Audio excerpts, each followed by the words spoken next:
Greetings from the Drama Llama. Good morning, everybody. Welcome back to drama. It's so good to I don't really get to see all of you, but I will when you turn in your videos this next week. Here's a little mini lesson for you today. And it's just going to be revisiting something we've done before. But I think that we didn't have nearly as much time as I would have liked to have used on that. And we're going to build upon it some in some of these other lessons that I'll be sending you at home. Okay, so object pantomiming. We did that and we did several examples of it. Remember that there are three elements that we want to keep in mind. And I had a nice sign back behind me, but as you can see from my wall hanging, everything's backwards. So it didn't have anything to do helpful for you. So I'm just going to have to go through it. Remember that the three elements that we want to keep in mind for object pantomiming are the size of the object, the weight of the object, and the resistance of the object. So, for example, if I've got this cup of coffee, you can see how big it is. This one has coffee in it, so I have some weight to it. It's got a little bit of heft to it. Okay, how big it is when I hold it, and that there's resistance to this. This is a hard cup. It is not like a squishy drama llama. Okay, so think about that when we are doing it. Okay, so these three aspects will give you the object permanence, meaning that we can see the object even if we can't literally see the object. Okay, so how you're interacting with it is real, and then the audience, if you do it right, will give you a buy-in to that. They will kind of work with you and understand that what you are doing is a pantomime, but they'll believe that you really have something there. Now, when we did this in the past, we did things like having a ball. We were able to use the energy ball with it as we stretched or pushed into it so that you can get an idea of the resistance of the ball that each person had. We also did it when we were pantomiming different scenes. Okay, so this one, actually, we're going to work with coffee cup today because I happen to be drinking coffee. And coffee isn't coffee without a huge helping of creamer. Okay, so for this, I've got three different cups here. I've got this one, which is my normal medium-sized cup. Okay, I've got this much larger cup. Okay, and then I have a very small, like a fancy teacup here. Okay, now I'm going to ask you to pause this video and to go get whatever size cup that you want to, but a coffee or tea style cup. I also want you to get a spoon, and if you would like, you could put a little bit of liquid into whatever cup that you have. Okay, the first thing I want you to do is really get familiar with the cup that you've got. Okay, really feel how it feels in your hand, the size that it takes up. Okay, the shape of it. This cup is shaped differently from this one. Okay, so if I were to hold the bottom of this cup, it would have a different look than if I were to hold the bottom of this cup. Same for this one, which is more conical. This is more cylindrical. Throw a little math in there for your drama lesson. Okay. I'm going to use this one though for now. And I want you to think about holding the cup. I'll actually now hold the cup. Hold it. Okay. How do your fingers look? Observe how your fingers are holding the cup. This is how I'm holding mine. You might have your hand inside of it. How do you prefer to hold a cup? Okay. Where do your fingers lay on the cup? How much resistance are you having to put in your muscles? How much tension are in your muscles in order to hold it properly? I want you to try to drink out of the cup. Now, this will be really helpful for you, and you will eventually be recording yourself doing this, but watching yourself on your computer's camera will help you to notice the things that you're doing even better than, almost even better than a mirror. But a mirror will definitely work. So as I hold this, I'm going to have to notice how does my shoulder move as I lift? How does my arm move? When I go to drink out of the cup, do I put my head forward? Do I stay the same? How do my lips form the side of the cup? So kind of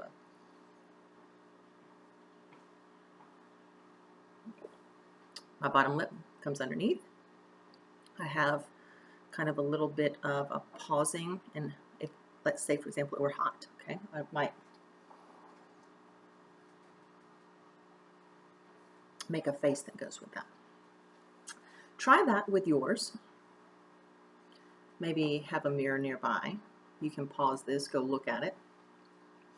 You can wait till afterwards and use your camera. Okay. Now I'm going to try it with a different cup. Okay. I'm going to hold this little tiny cup. I'm using just a couple of fingers here. I'm not even putting it in between, inside of the, because this one's almost too little for my fingers. Okay. This is much lighter. I'm going to hold it in a more delicate fashion, and even looks a little different when you drink out of it. So it's like almost a. My children are watching me and making faces at me on the other side of this computer right now. So notice the differences that there are in the type of cup.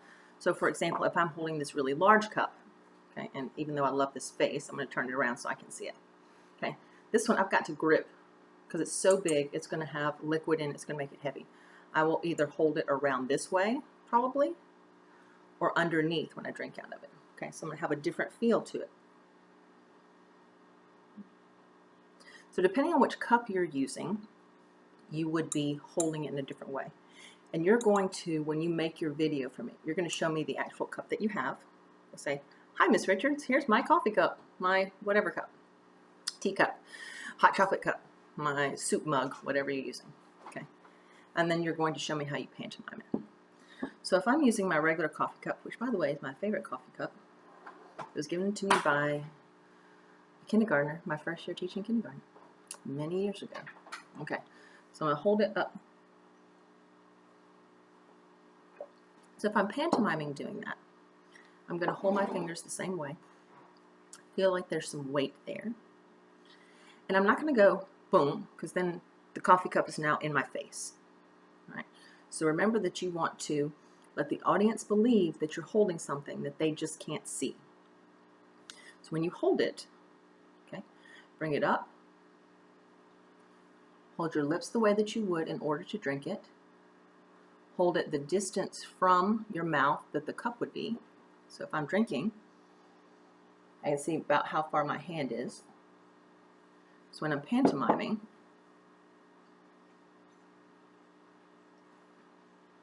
am I going to go, dribble, dribble, dribble.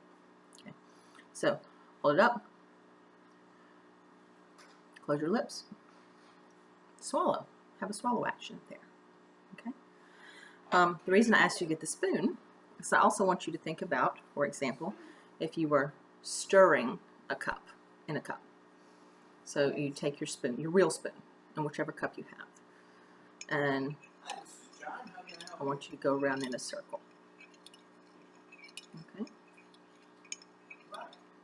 Now, that would actually be different with a very small cup. Okay. You might have a smaller spoon.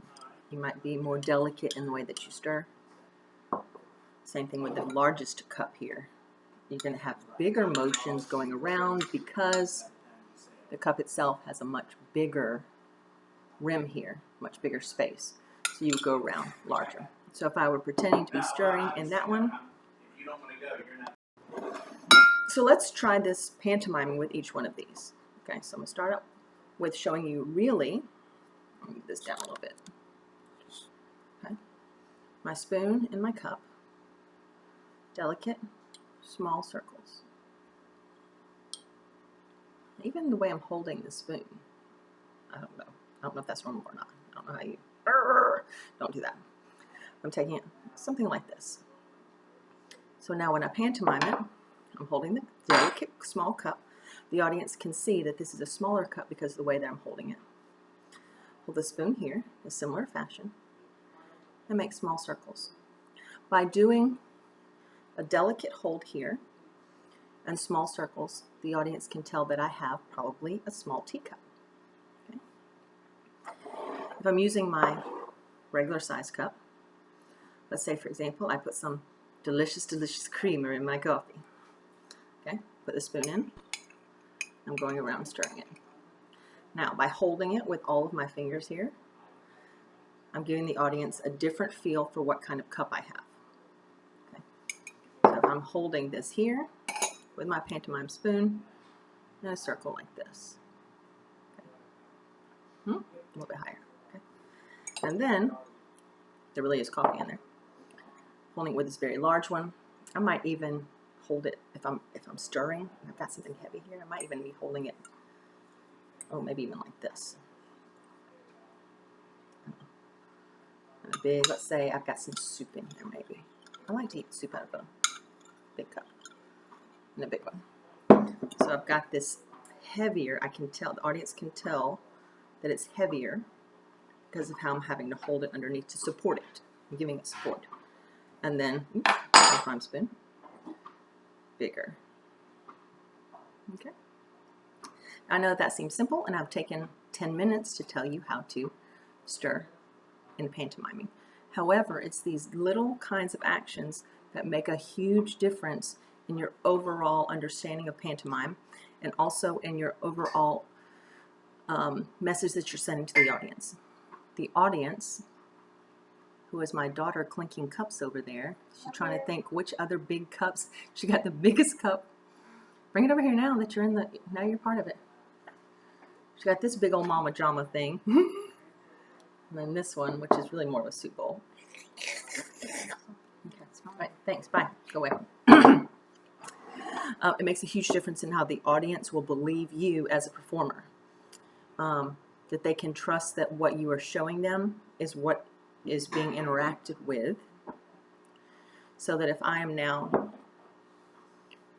doing a pantomime,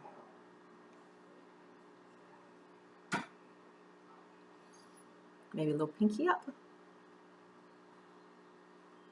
then I am showing that I have a small teacup. Okay.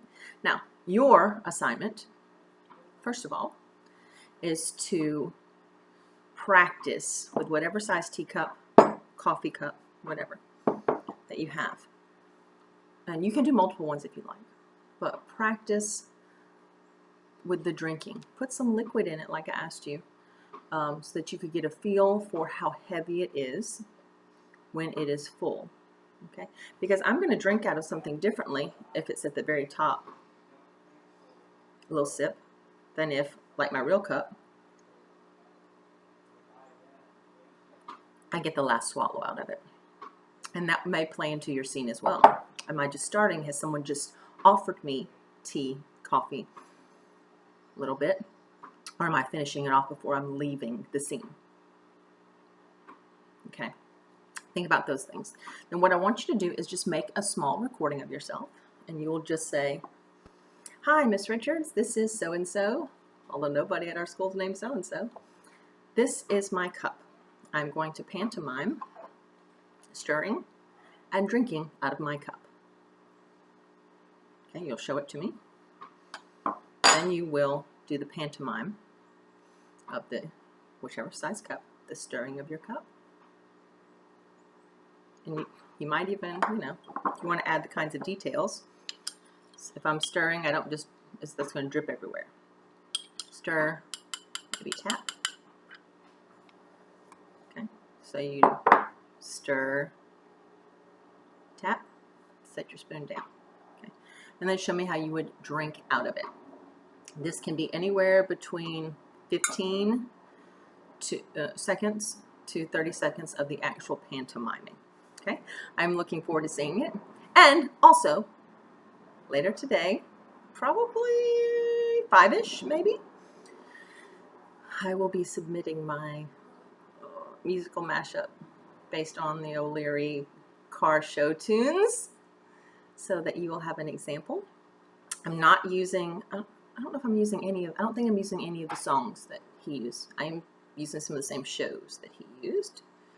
But anyway, I hope you're having fun with your drama lessons, and hope that this was a little bit of something that might be helpful to you. All right, guys, see you later.